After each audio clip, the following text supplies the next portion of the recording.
Okay, you are listening to WHCM 88 point, and here it goes. Now radio DJ decides to work.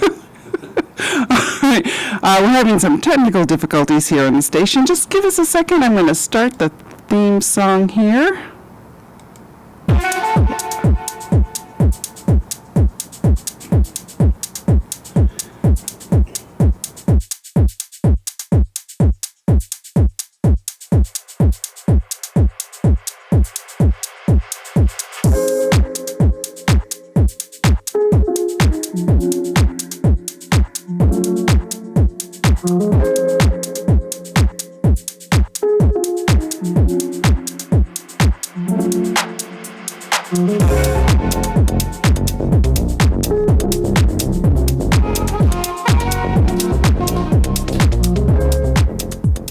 You are listening to WHCM 88.3 FM, Palatine, Illinois, a broadcast station of Harper College and its Board of Trustees. You are listening to Streaming Verse here on WHCM, and Nina is out, but I have a guest. This is Chris, and Erik Hanson from the local music show is on the show tonight. Hey, well, thank you for having me. I am so excited about having you on the show tonight. It's the first. I just realized, I've been doing the show a million years, and you're in charge of the camera. Oh, yeah. There you go. You're on now. Yay! Take 3. And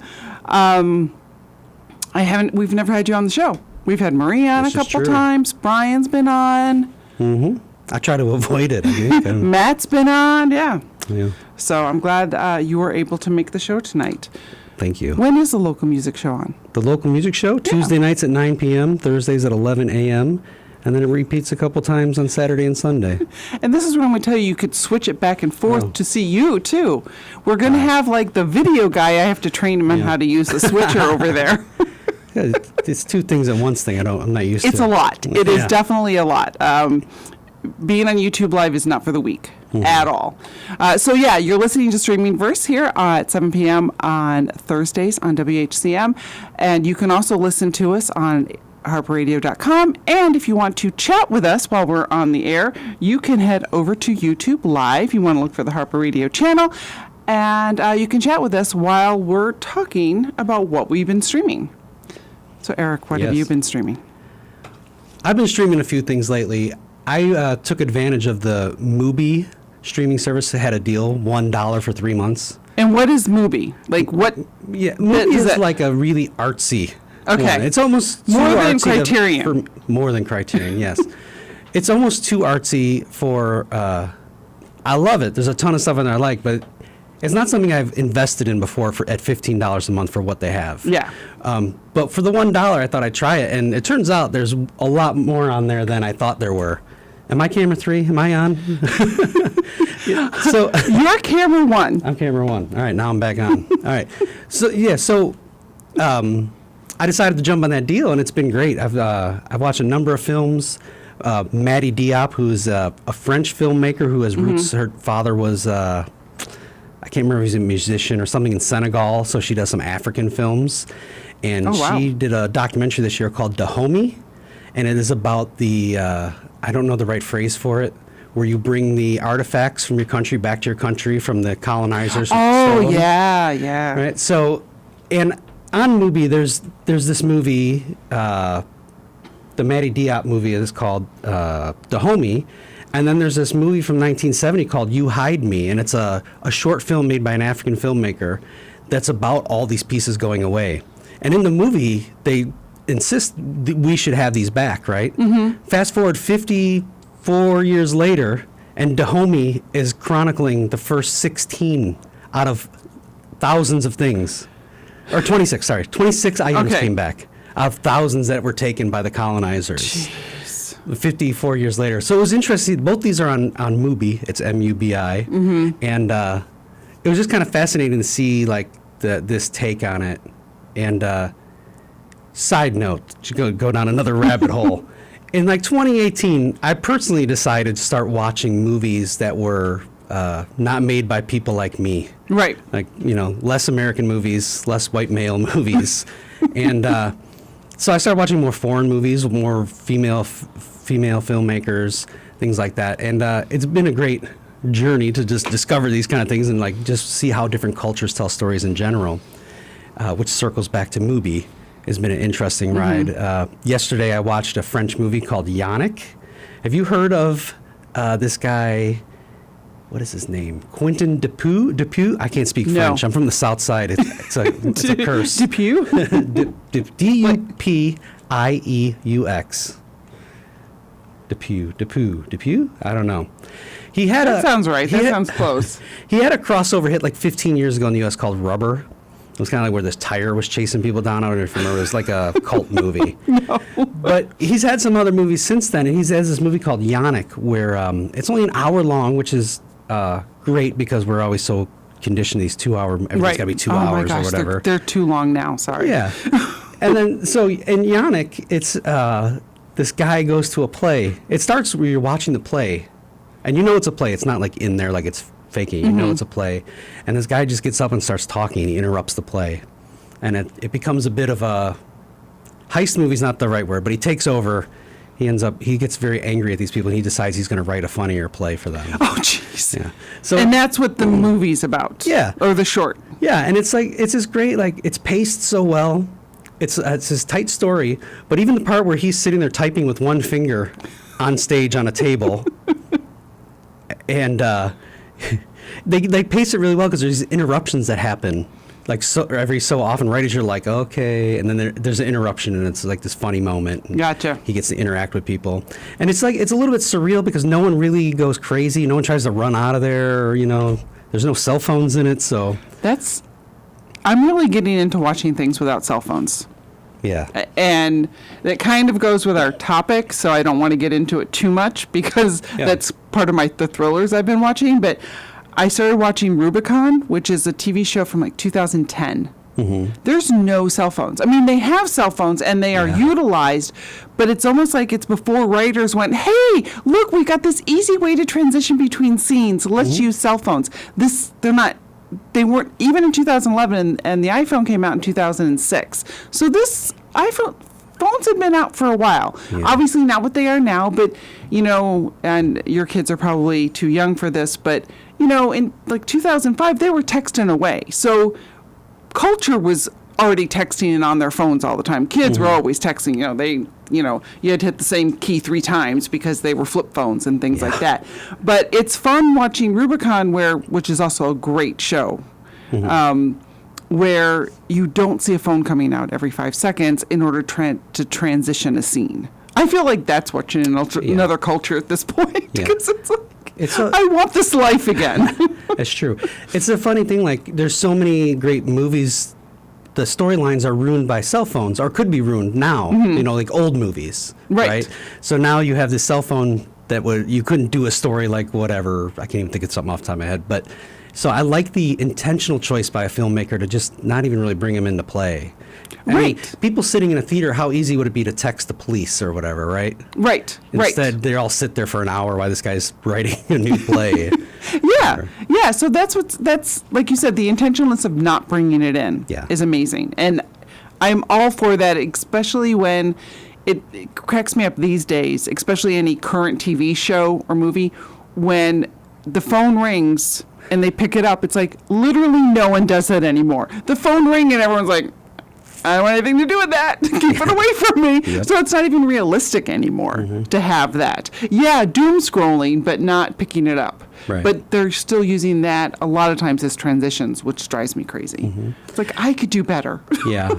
And then, it's like, there's still creative ways to use it too. When we had the Spanish language film festival here earlier this year, there was a film from South America, I want to say. I can't even remember the name of it.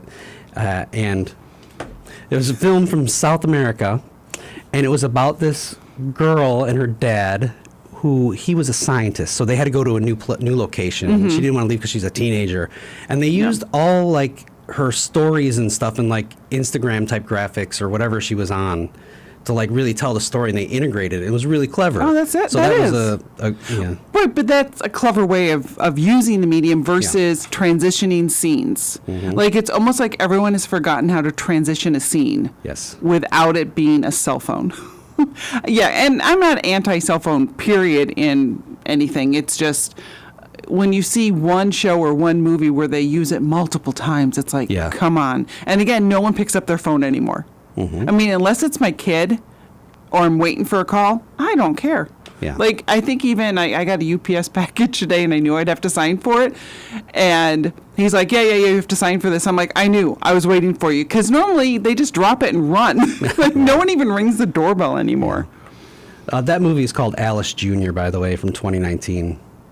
It's from, where is it from? Didn't even say. Brazil. It's a Brazilian film. Yeah. Do you know if they're still having that special where you can get... you don't have to know, but I'm The just- $1? Yeah. No, it's over. It's over. Darn it. Yeah. All right. There's some really good stuff on there, though. I have been streaming. I streamed this movie called Winner.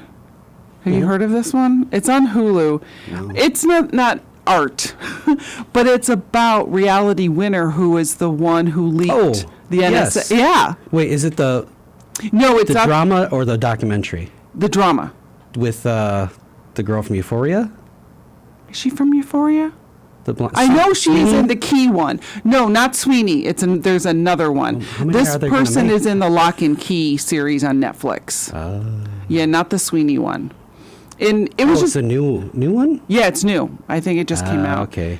And I enjoyed it because I don't like documentaries Yeah. for multiple reasons, but nothing against documentary filmmakers. I realized sitting across from you, it's like, I just thought I'd point that out. And it's because whenever they're about murder or somebody being hurt, I get too emotionally distraught over it. But if it's a movie, I have the degree of separation that it's real, Yeah. if that makes sense. Yeah, not all documentaries about murder and hurt. No, well, I did watch the one Despite on my the son Girls only Gone watching Wild one. documentary. I did watch that one and was disgusted, but it was Yeah. interesting. But no, it was Reality Winner, which I didn't realize it was her. Apparently, I wasn't paying attention when Yeah. this was all when she released that the Russians all the documentation. I didn't realize it was her. I knew they released it. I heard Yeah, about yeah. that, but it's about what she went through and how she was one of the strongest punished people Yes. for this, which is insane. Yeah. Her sentence was like 5.5 way more. years. Yeah. For like something that people didn't get jail time for, right? Exactly. Yeah. Some people never got jail time at all. Some people get elected after that. Exactly. And here she is, 5.5, but she's out now and she's still on probation, I guess. So she's still monitored, like with an ankle bracelet and things like that. But it was really interesting, and I like the way they did that. So it's again, I like learning something. Yeah. It's my easy way of like, I'm entertained, but I'm learning something at the same time. Am I 1 or 3? I can never remember. You I've are lost track. one. All right, great. Well, you're on camera now. I want to check out Winner, though. Because the movie with Sydney Sweeney was really good. It was. It was very independent, and it really took place around the time where the federal agents first came to her house. Oh, okay. And so it uses the transcripts. They recorded everything, Yeah. body cameras, whatever. It uses the transcripts. So that was the script, was the transcripts. That's actually Yeah. fascinating. That sounds. I forgot about it. I mean, when you mentioned Sweeney, I remember reading about that. But this starts from her life as a kid. So it kind of gets to how her dad was like this wannabe activist who ended up becoming addicted to painkillers, and like her and her sister watching the towers collapse. So it kind of builds on how, like in high school, she decided to learn Farsi. Yeah. Because she wanted to go there and help people. So it's also about how she never got what she wanted from the military because she wanted to go help people. Right. Instead, she became this translator who got people killed.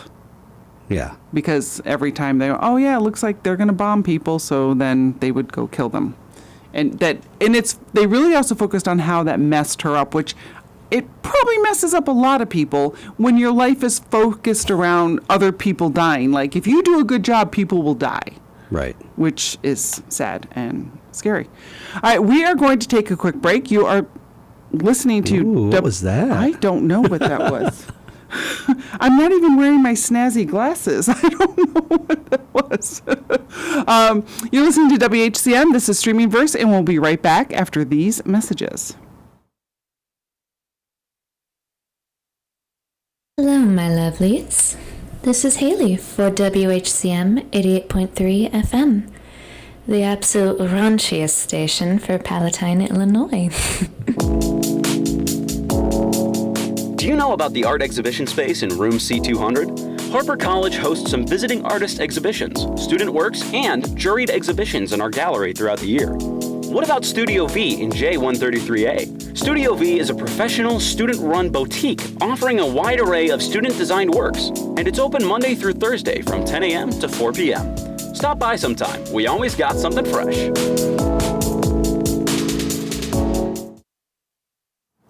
And we are back with Streaming Verse here on WHCM. And I took a picture of the shows that are out there because we're very bad about talking about other shows, although we just talked about your show, so that was a good thing. And a lot of it's because we can't play with YouTube Live any promos that have copyrighted music, so we tend to stay away from them. So we've decided we need to start talking about them more. And of course, we did mention this last week, but after Streaming Verse, you can stay tuned for In the Groove with Andy from 8 to 9. Tonight? Yep. Is it pre-recorded? Or No, he comes in. Andy comes in. Do I know Andy? You will after the show today. Andy, if you're listening, I look forward to meeting you. All right, so we are going to wrap up what we have been streaming in terms of just in general and dive into our topic, which is movie genres. And you had picked one and I had picked a different topic. Are you staying with the one you picked or are you changing it up to something else? I got notes, so You got I'm notes? in deep. What was your topic? Mine was thrillers. Oh, they'll dovetail nicely. Okay. Yeah. 'Cause That's what I some of these figured. are thrillers. Okay, yeah. Mine is basically like, so let's talk about genres in general. Having done this show now for over 3 years, and talking about what I've been watching, it really makes you think. First of all, you get bored easily. Like I no longer can watch crap on TV, junk on TV. I can't watch that anymore. And anything that even seems like it is written by AI, I'm done. Bad dialogues. And that's why the whole paying attention to the phones, like when people are, when they do transitions. But I've noticed I like male violence and teenage dramas. Those are my main things that I watch. But what I've been really diving into lately, and I think it also has to do with the current environment that we're living in right now, is thrillers, psychological thrillers, and just thrillers like The Diplomat. I don't know if that's necessarily a thriller, but is very intense and things like that. And I think it's because I like knowing that there's a reason for everything, because we live in a world of chaos. Yeah. And it's nice watching something where even though it's scary or even though it's intense, there's logic. Right. They were abused as a child, so now they're a killer. That makes sense. Does a thriller for you have to be like a psychological thriller? Could it just be like kind of an action thriller? It can be an action thriller, yeah. Yeah. As long as like there's some type of mystery and intense, I guess. Because it's really weird the way shows are described, because sometimes it's horror and thriller, sometimes it's psychological and dramedy. They're all over the place with the descriptions. But yeah, so sometimes it's just like Slow Horses, I think is kind of. A slow thriller? Yeah. Yeah. Have you seen Slow Horses? I watched the first episode. Did you like it or no? I liked it. I've watched like 100 shows where I've seen 1 or 2 episodes, and they're good ones. But my wife falls asleep in the middle of the first episode. Oh, yeah. And I'm like, well, I'll watch it with her, and we never get back to it. Yeah. So. It's so hard these days to keep up with stuff. And now I'm single, and we've talked about this on the show, so I don't have to wait for anybody, which is a freedom a lot of people don't have. The freedom of, Sure. I don't have to wait for anybody. I can watch 1 episode or 8. It doesn't matter. I also have this thing where, tell me if this happens to you. So there was a point in my life where I watched mostly TV shows. Because I'd be like, I can't start a movie. There's not enough time. I don't have an hour and a half, 2 hours. Right. And then I would turn a TV show on and watch it for 4 hours. But now I watch almost all movies if I'm just up by myself or my wife's out. I don't start with TV shows. I watched the Vietnam one on HBO recently, and that's the only one I've watched in forever. Oh, really? Yeah.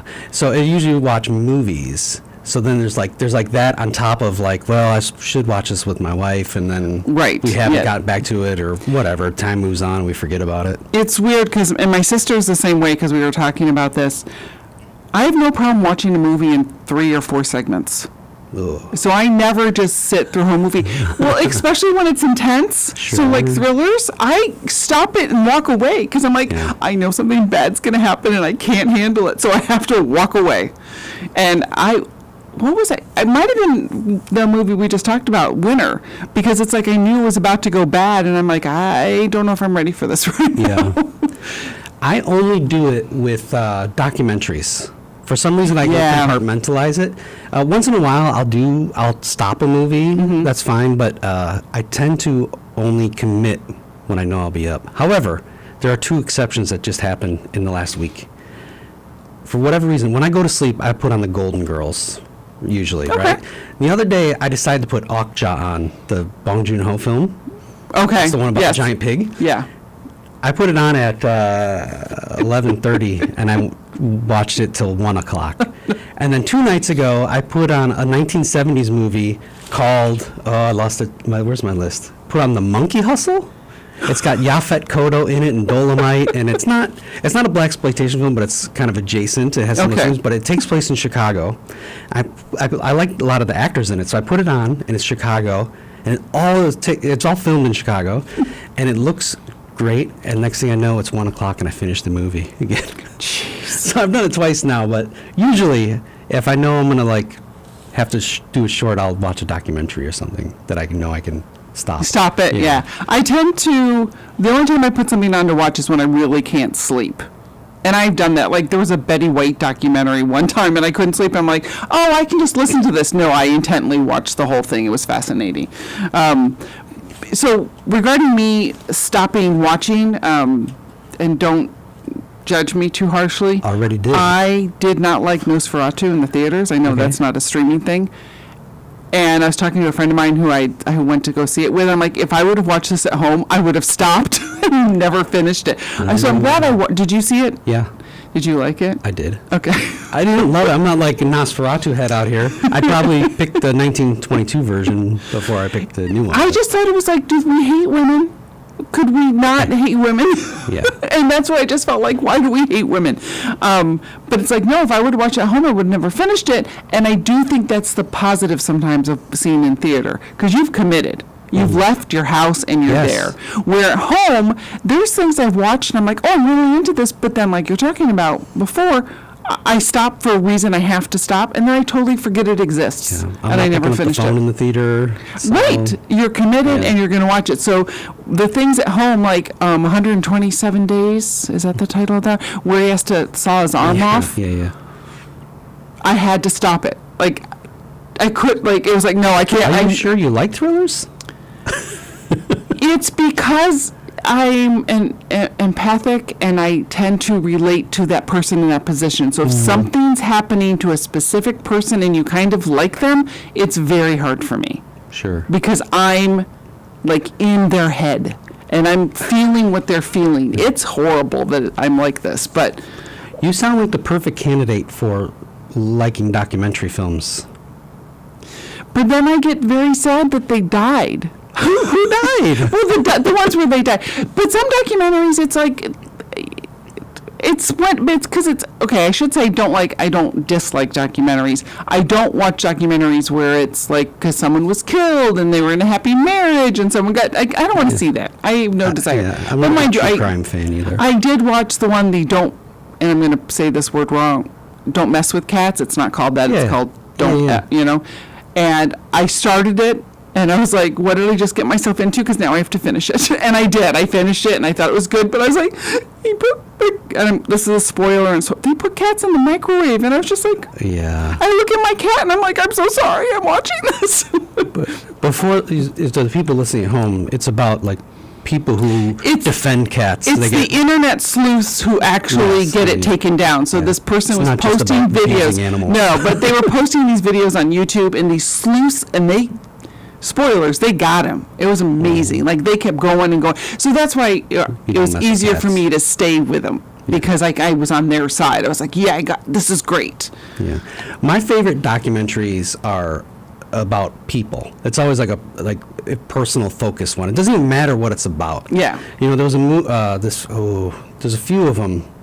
I'm blanking on the names. There's one like where Louis Malle, the famous French filmmaker, moved to America for a while. He married, Candice Bergen, right? And so he lived in America, and he made a documentary about a small town in Minnesota. And he just goes around and talks to these people in Minnesota. And it's like it was like 1984, so it was kind of like remember this is when the farms were, farming was like being hit by the corporate farms, the family farms. So he just goes around and talks to these people. And I love it because it's just like the slice of life, and it's just about people. You know? That's cool. And I guess I shouldn't say I don't like them. I don't like reality TV for sure. Yeah. But documentaries, I do watch them. Like I said, I just talked about the Girls Gone Wild one. That was crazy. I had no idea. I haven't seen it. Did I tell you about it? It's, you know what it is, obviously. I remember. I think most people know what it is. 1,000 commercials back in the day. It was so corrupt, it's scary. Like what was actually happening to these girls. It wasn't just girls on the beach flashing. No, it was them liquoring them up and making them do horrific things. And the guy left the country to avoid processing. That's scary. Yeah. So thrillers. Yeah, thrillers. And this is the psychological thriller, and I did talk about this last week, but the booth at the end, I think I mentioned this like on one of our station meetings. The booth at the end, it's from 2010 and 2012. It's on Prime, and it's solely set in one scene, the whole series. So it's 2 seasons. 2 seasons, 1 scene. One scene. Like, not one, I don't know if that's the right way to say it, one set. It's at a booth in the diner. You never see any action. You just see people having a conversation. Yeah. And it was fascinating. I was on the edge of my seat the whole time. Documentaries I like. Maybe I would love more documentaries. Maybe I need to dive into them more. But it was so intense, and just the expressions on the lead actor's face was amazing. I've been telling everyone they have to watch this, and 2 people will probably like it, but it was amazing because Xander Berkeley was the lead actor, and he had more facial expressions and dialogue in some scenes. But I liked it because it's about if you come to him and you say, I want X. And he goes, okay, but then you have to do Y. And he looks in this supposedly like magical like book because he doesn't pick it. The book tells him what this person has to do. And sometimes it's you have to go murder somebody. Or sometimes it's like you have to go walk 10 people across the street. It depends on what you've asked for. And what I find fascinating is what these people do. Because they don't always murder the person. Or maybe they end up saving somebody, or they do it, and doing the task then brings them what they want without it being any type of magical thing. Or they figure out, it's not what I wanted. What I actually want is, I'm now happy because you did the tasks and you don't get what you wanted, but you get what you really needed. And I find that fascinating. In your thrillers, like how far into like horror movies do you go? Like, there's some psychological... Ready or Not? Horror movies, like, Did you see Ready or Not? No. I loved Ready or Not. No. That was amazing. Someone's going to marry somebody, but you have to play a game, and they all die. Like, they all get chopped up. It's amazing. Are you a horror movie fan in general? Before we did this streaming verse, if you had asked me, I would have said, no, I don't like them. Yeah. Apparently I do. Because I watch them all the time. Yeah. I don't like them really that much, but I do like the psychological ones. Yes, I don't like I'm not watching Freddy. I'm not watching, do you know what I mean? Like the just to kill them. You went to camp here, therefore you're going to die. But like the Ready or Not one, and also there's another one, I forget what that one's called because that wasn't one of the ones I wrote down, where a bunch of people were just taken where they're from and in a box, and then they let them out of these boxes, and then people hunted them. Yeah. And the whole time, you think the people doing the hunting are like liberals, but yeah, and because the people they picked are like hardcore conservative people, right. But they picked up one wrong person, and this is a spoiler. The person they picked up had the same name as somebody else, but she was ex-military and also liberal, and she kills all of them. It's amazing. What was the name of that? That one, I'm not sure. It's not Red State, is it? No, it's not Red State. The one with Kevin Smith? Are you talking Yeah. about? Yeah, no, it's not that one. Aren't you Was it a impressed? TV So I knew show or a Kevin movie? Smith. No, it was a movie. I'm trying to think of who the lead actress is. And, while I'm looking it up Yeah. on my phone, Sure. you're listening to WHCM 88.3 FM, Palatine, Illinois, a broadcast station of Harper College and its Board of Trustees. You're listening to Streaming Verse with Chris and Eric. Yeah. It took me like 2 years to memorize the legal ID. If you were live, you would have gotten it much sooner. I remember it. Oh, the thoughts and ideas on the show. Oh, yeah, you Was better- it? you better The say thoughts that and one. ideas on the show are our own and not necessarily reflective of the opinions of WHCM, Harper College, or its Board of Trustees. It's a good thing we covered those bases. God, I'm trying to remember who this actress is. She's one of those, thin blondes, and I'm not really good when people all look the same. Like all the thin blondes. Yeah. Because there's so many. Yeah. All right, let's check Ready or Not. So what did you want to talk? What's your genre while I'm looking My this one up? genre, while you're looking that up, it's more of a subgenre because the films in this subgenre, they fall in thriller, they fall in espionage, satire, comedy. And this is every once in a while I'll get in a room, I love movies about movies.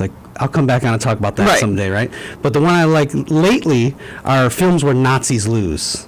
Like beating up Nazis, getting their butts whooped, however you want to say it. I'd probably say it a lot more vulgar if we weren't on the radio. Yeah. But I just love these movies for a number of reasons. I think when I was a kid, I liked, it was very cut and dry for me, like good guy wins, bad guy loses, right? Right. And now, obviously, the rise of fascism in the world, it's nice to, when fascism loses. So in art or in real life, sometimes be you gotta, nice. sometimes you gotta get, sometimes you gotta get your fix in art.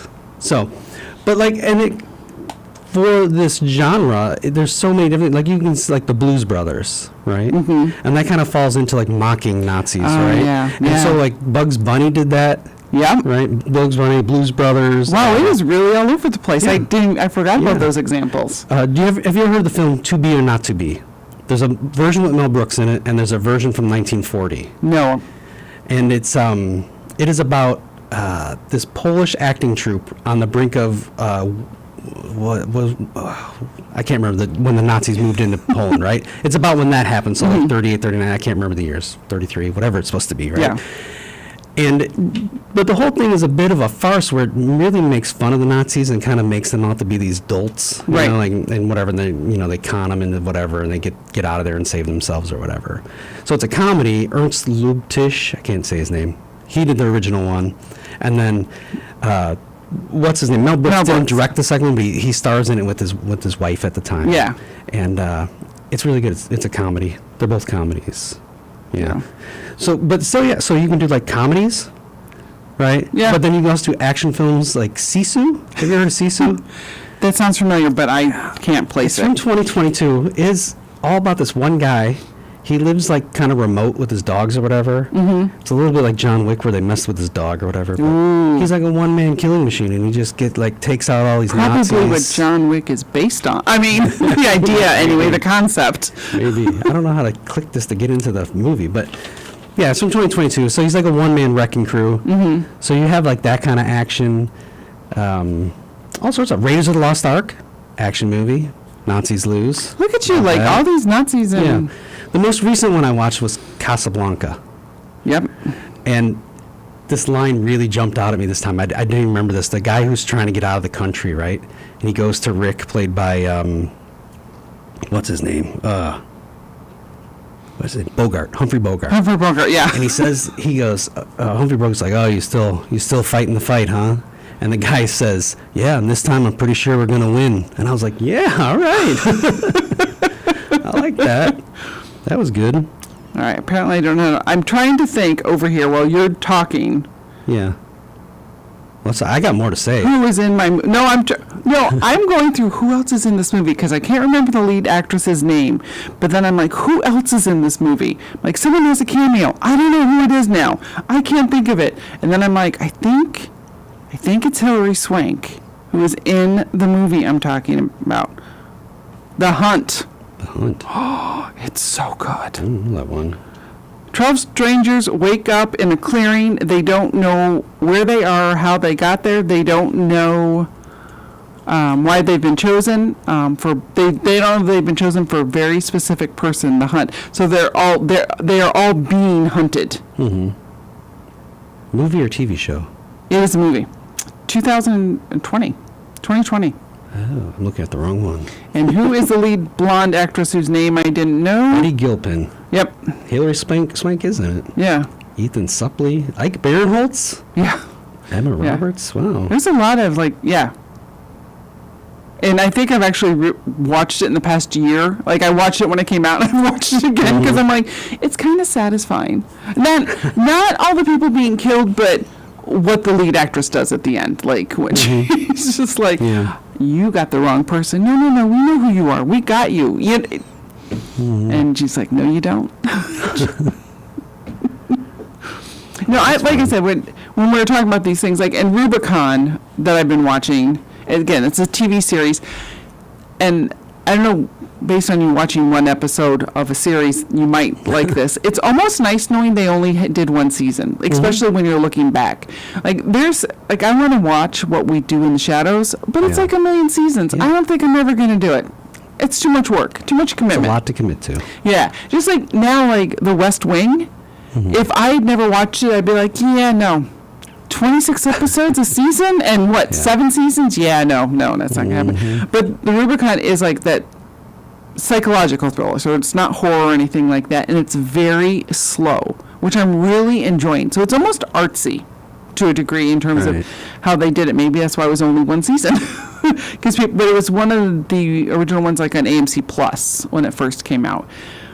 And it's almost calming to watch it because it's like you have to stop, you have to pay attention, kind of like when you watch a foreign film, like foreign language, and you have to pay attention because some of the things that are happening are more facial expressions than necessarily the action.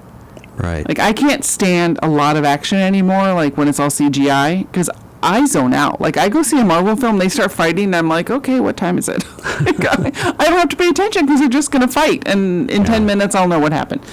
And with this one, it's been very slow, and then people are like mysteriously dying, and you have to pay attention to why is this car in spot 13? He never parks in 13. This person who was killed early on, and it's not solved yet. Like. I'm on episode 4 and nothing is solved, but we're making progress and going forward. It's amazing. All right. I'll look for it. Like I said, I think I like it, and I think it's kind of the same reason for some of the stuff you're talking about is you're getting something out of it that you can't get in real life. Yeah. At least right now. Yes, we did beat the Nazis back then. But some of us feel like we're kind of having a similar battle at this time. Right, yeah. And with these thrillers, it's going to have a nice finish. It should, for the most part. I think this one does, because sometimes sometimes you'll look and you'll see like they never wrap things up, so I wouldn't want to watch that. But it's like there's purpose to it, and sometimes like in our daily lives, it's like, is there any purpose to me getting up, going to this job, doing this when it's you're droning on? But you're watching these people who have intent and purpose, which I like. Yeah. Do you have any anti-Nazi movies you like? I can't think of the name of it. The one with, I can't even pronounce his name. Christopher Walken. No. What We Do in the Shadows. The guy who created that. Yes, yeah. Taika Waititi. Yes. What's the name of that one? His movie. You know what I'm talking about? I'm blanking on it. It is the one with Scarlett. Oh, Jojo Rabbit. Yeah, Jojo Rabbit. That's on my list, actually. That movie sometimes gets panned lately. Like people it hasn't aged well for a lot of people. But I loved it. It was great. The Nazis lose. We made fun. It fits everything. The Nazis lost. We make fun of Hitler. Right. Yeah. It's sad. That point where he sees his mom's shoes. That's the saddest devastating. scene. Like you don't even. Again, that's masterful. It is such a sad scene, and you don't see anything except for her shoes. Yeah. And if you've been paying attention, you know exactly what that means. Yes, I love it. Let's see what I said about it when I didn't write anything about it. I was talking to Nina about you being on the show, and she has decided that between your letterbox updates and her brother's letterbox updates, there's a good chance you've both been in the same theater at the same time. Oh, okay. Did he see Parasite last week? May have. I don't know. We'll have to have Nina let us know about that one. But yeah, so that one is such a good movie, though, Jojo Rabbit. Yeah. And I think I have a whole thing about being judged for the past when people should have the opportunity to learn from the past. Sure. You know, so inappropriate content or inappropriate is like all 80s movies like are technically inappropriate now. But they're a snapshot of what was happening at that time. Yeah. And Jojo Rabbit, I think, you know, especially when, what's the director's name? Taika again? Waititi? Yep. When he talked about it, it made sense, though, because this was like a young child who, and that's who he went for first. Hitler went for children's first. He was working with boys' camps first and getting them. Yeah. So is it insane to think that he was trying to bond with them in certain ways to make them want to follow him? Or people trying to paint a picture of, oh, he's a likable guy, he's good. You know, I mean, his representation might not have been factual, but I don't think it's that far from the truth in terms of what makes a young child think that this person is the best person in the world. Yeah. It's definitely like rooted in that psychology. That's what makes it a good satire. There has to be like, you have to lean into that stuff. Otherwise it's off the mark. Right. Yeah. You know, he didn't do it saying, oh, yeah, this is who he was, but it's like, this is who this child envisioned him to be. Yeah. Because everyone else loved him, so how would I love this person? It's crazy. Yeah. I don't know why people don't like it. I find that baffling. That's a whole nother tangent about why people don't like things. I understand if you don't like Taylor Swift. Sorry, Nina loves Taylor, so we always talk about Taylor Swift. But she was booed at the Super Bowl. Yeah. Now, if they booed her because she used to be an Eagles fan and now she's a Chiefs fan, that's fine.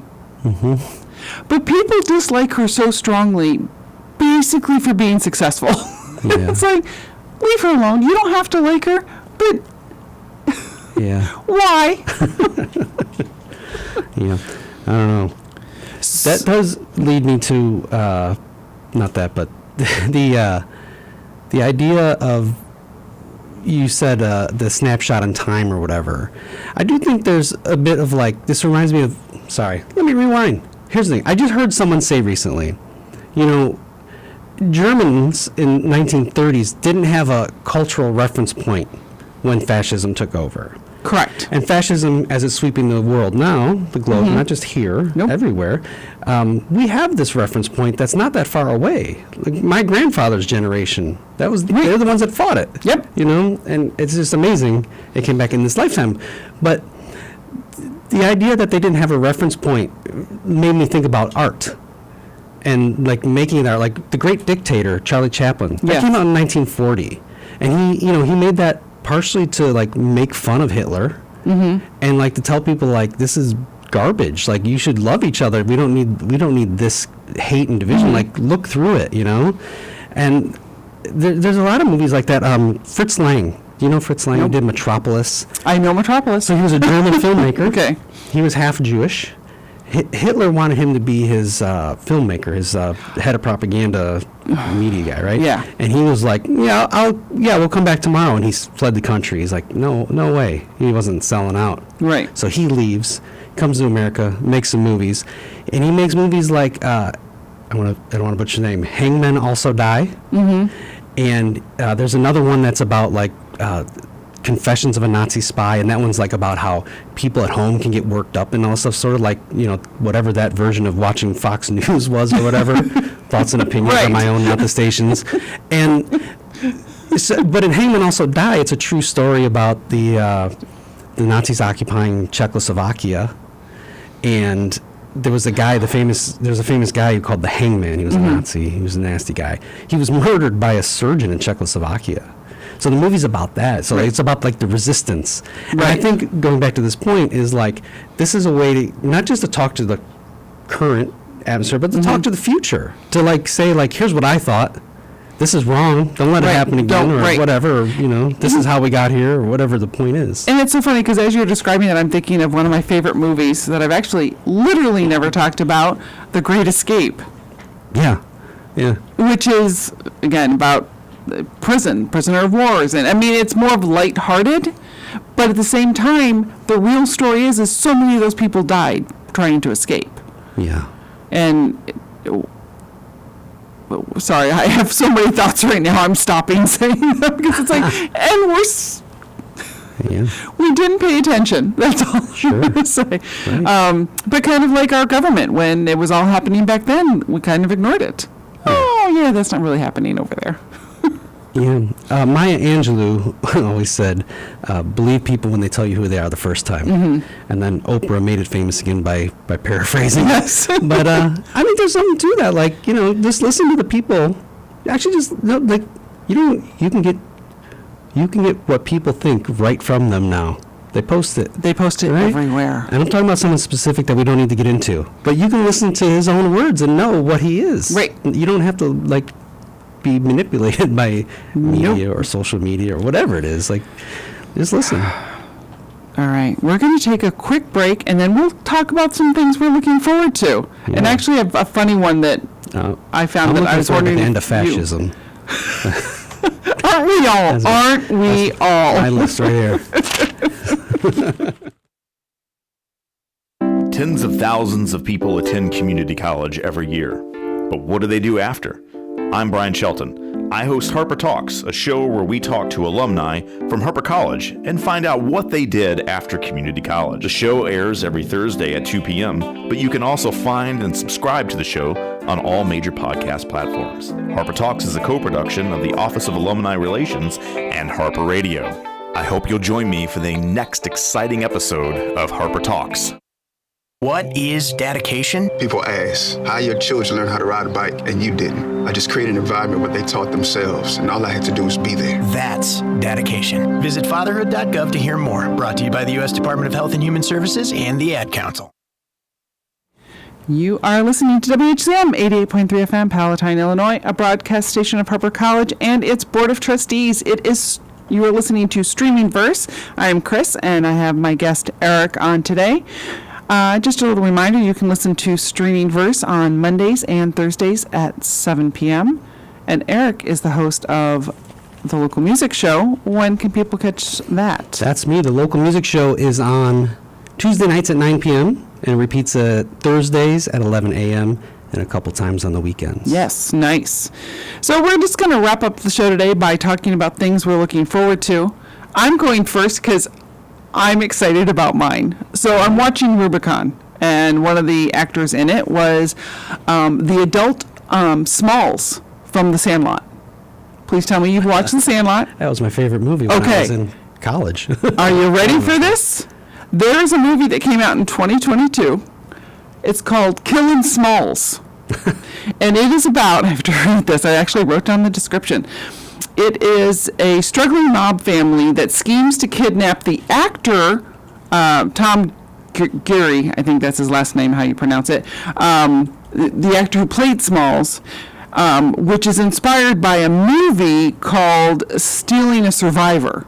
So it's a movie about a movie. Oh, I'm putting it on my watch list right now.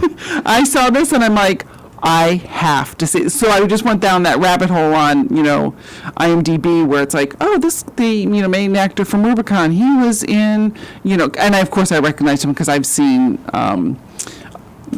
The Sandlot a million times. Yeah. So I'm like, oh, he was in this. Oh, what? Wait, was the person who played Smalls, did he continue acting? Yes, he did.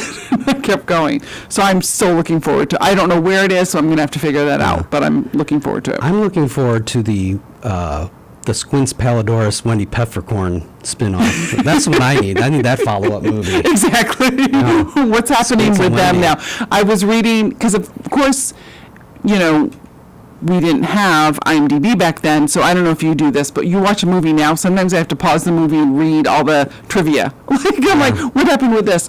So I was reading all the Sandlot trivia, and apparently the big direction the director had to give the guy who played Squints, no tongue when you kiss her. No tongue when you kiss. Like, this is like an 11-year-old. No tongue when you kiss her. Yeah, that's That was his direction in that scene. it's the spirit of the scene. So what are you looking forward to? So I just mentioned I watched Okja the other day. Yes. And part of the reason I watched that is I love Bong Joon-ho, and he has a new movie coming out, and it's been delayed for over a year. Wow. It got Oh, pushed back with yeah. the strike, and they were doing some whatever, and then Warner Brothers, whoever it is, pushed it back again. So it's finally coming out next month. And the first trailer is like one of the most perfect trailers ever, right? Yeah. And so I have this built up now that Mickey 17 will be my favorite movie of all time. So I could be setting myself up for failure. I am try to have hoping for you. realistic. I mean, I thought The Brutalist was going to be great, and it was great for half of it. So Right. it was a little disappointing. But yeah, Mickey 17 is based on a book called Mickey 7, which is a sci-fi. And it's about a guy who's a replicant. So basically he can die and they can reprint him. And some of his memories come through, so he's just kind of like reprocessed or whatever. So they give him the hardest and most dangerous jobs to do. And then Bong Joon-ho decides to make this movie, and he ups it to Mickey 17 because he wanted to put 10 extra kills in the movie. Oh, jeez. That's what I was wondering, because I did read the premise when you said you liked that movie, and I saw that. I was like, why? It's because it said, the book is Mickey 7 and the thing is Yeah. Mickey 17. There's a lot of American actors in this one. Yeah, it's I think mostly American. Yeah, Robert Pattinson is in the lead role. We got Steve Yeun, who's who also does Korean language acting. But he was the one in The Walking Dead, right? Yeah. Yes, he was. Toni Collette is in it, Mark Ruffalo, and Right, Mark some of Ruffalo, these yeah. people were also in his other English language film, the one about the train. Okay. Oh God, what is the name of it? You know the name of it. Tell me I'm the name. thinking Bullet Train. I don't know if that was, Bullet Train. that was the only one that... Snowpiercer. The Oh, original movie. Snowpiercer, yes. Yeah. Okay, yeah. I didn't know that, Chris but yes, I know Evans is in Snowpiercer. that. They actually they did a Instagram Live thing today, Mickey 17. Apparently, I just missed from this? talking to you and looking it up, I'm now targeted, and all of a sudden I get this notification, and it was streaming for a long time, but it was like Robert Pattinson, because I don't know if it was premiered over there today, because he was signing autographs. Or Korea. Korea, Oh, maybe. because I think he was there Yeah, in Korea. yeah. So that's just my guess, because I just saw, because I was working, so it was just a quick look of, here's Robert Pattinson signing autographs, taking photos. Yeah. And like it looked like a red carpet type of walk. I try not to get too wrapped up in the media and stuff. Like, I'll watch a trailer, but I try not to read too much about it. I don't read any reviews of movies. That's So I've been probably a really good itching idea. for this one. Like, I want to like see it so I can start reading some stuff on it. Yeah, I don't know. I love Bong Joon-ho films. They're always layered with social commentary, especially class stuff, which we don't talk about a lot in America. Right. And capitalism's tied up in all that and everything else. So, Right. Bong Joon-ho, I mean, he's just much smarter than I am, so it's nice to. I don't know. I just like his movies a lot. They're all great. They're all intense. Yeah. You like Bong Joon-ho? Yeah, I saw Parasite and Yeah. Snowpiercer, so too. Parasite. That's like 5-star. Best Yeah, it movie was of the good. 21st century. That was really good. I did enjoy that one. I think I even saw it in the theater. Yeah. I don't always see stuff in the theater because it's a commitment. Yeah. but I didn't see that until it was streaming. Yeah. When it first hit like Hulu or whatever, and I only knew about the buzz because it was like the Academy Award season or Right. whatever, and I didn't even know about it when it hit the theaters, and it sent me down a rabbit hole. I've watched a lot of Korean films since then. Then, yeah. I have a friend who loves Korean anime and films, and she's like, you need to watch this, you need to watch this. And I need to, but I need to do it when I can sit and read subtitles, because I do not like watching anything dubbed. It drives me I don't like it crazy. either. There's a show now, it's called High Potential. I don't know if you've heard about it. It's on Hulu. But the original one, I don't know what country it's from, but they don't have any English dubbing. I mean, they only have English dubbing. They don't to play it on Hulu in the original language. I'm like, well, I literally can't watch it because it's so bad Yeah. when it's dubbed. We watched that French movie, Lupin. It's about Arsène Lupin, who was like the French version of the smart detective. That, Oh, okay. Whatever. And it was with Cy. I'm blanking on the name. Cy something. He plays Lupin, and not everyone in my family wants to watch with subtitles. It's 50-50, so we defer to the people that want to watch it in English. Okay. But it's just weird because all those shows have a very certain sound. Yes. Like this, oh, this whole thing is like dubbed wherever. Like, I don't know. This all has a It's almost like, do people who artificial. do voiceovers have any inflection? Like, could we please? Because it's almost like they're trying so hard to match the lips that they forgot about inflection. Yeah. Well, it is about time for us to go, so we got to wrap up the show. Thanks so much for being a guest. And again, Thanks for having me. you can find the local music show here on WHCM. And of course, Streaming Verse replays Mondays at 7 p.m. and we're always live on Thursdays at 7 p.m. Stay tuned for In the Groove with Andy, and thanks for listening.